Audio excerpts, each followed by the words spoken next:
Welcome. In this quick and easy tutorial, I'm going to be showing you how to delete a story on Snapchat.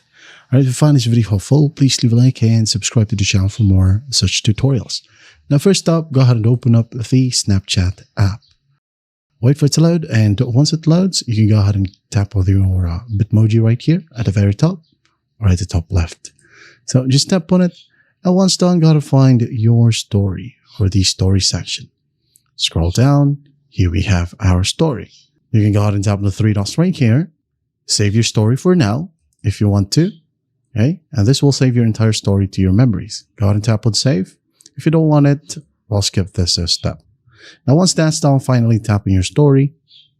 Now go to the very top, tap on the three dots, and then just tap on delete. Tap on delete. And once done, you're good to go. The story is now deleted. And that's how easy it is to delete a story on Snapchat. I hope this video helps, and I'll see you in the next one.